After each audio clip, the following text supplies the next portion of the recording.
Hello and welcome to this short video on Warrior One.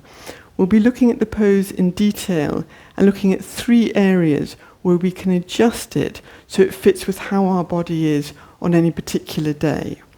So let's start looking at the foundations. So traditionally, you'd be asked to take a wide stance, the front foot would be facing forward and the back foot would be at an angle with that front leg, the knee bent. And you'd have the heels in alignment, so on a line. But that can feel like you're walking a tightrope. And if your balance isn't particularly good on a particular day, then it's better to take a wider stance. And it also has benefits later if you're tight in the knees or the hips. So if we have a wider stance, we can then look at what's happening with the back leg. So if your foot or your ankle is tight, it might be difficult to put the heel down. So it's fine to have it up, and you can put a block under there. Equally, if you've got sore knees or ankles, it might be better if you actually swing the foot round so that it's pointing forward, so you're not creating a twist in that back leg. In terms of the front knee, now, you would often be asked to take a nice deep bend, but it's not necessary to take a stance this wide.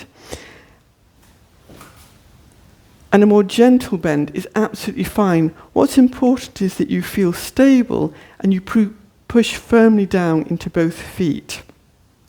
So that gives you a nice firm foundation for the pose.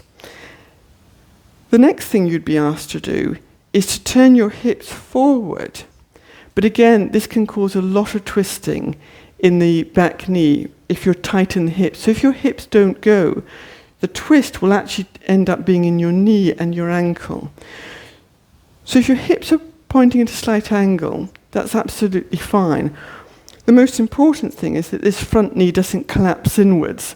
So if you are going to have your hips here, because that's how your hips feel today, then make sure that you're not collapsing in with this foot and you keep this knee isn't collapsing in, and you keep that nicely pointing forward in the same direction as your toes. So that will give you a firm foundation. So when you're asked to twist to the front so that your hips are pointing forward, instead twist at the waist so that the hips are pointing this way and the chest pointing forward. So the twist comes here, not in your knee and not in your tight hips. So that will give you a stable, firm foundation, and you're looking forward. Now traditionally, the third element is you'd be asked to raise your arms above your head, keeping your forearms by your ears. But that can be really uncomfortable if you're tight in the shoulders. And what can happen is your shoulders can raise up and you can pinch at the neck and then end up holding your breath, defeating the object of the pose.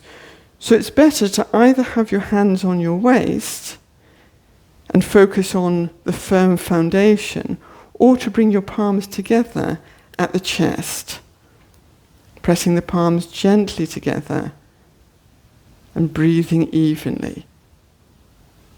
And as you focus on your breath, focus on bringing the belly button in and keeping the rib cage up and the hips down. So you've got nice space here, firm at the belly, palms together. And that's an adjusted Warrior One. Enjoy.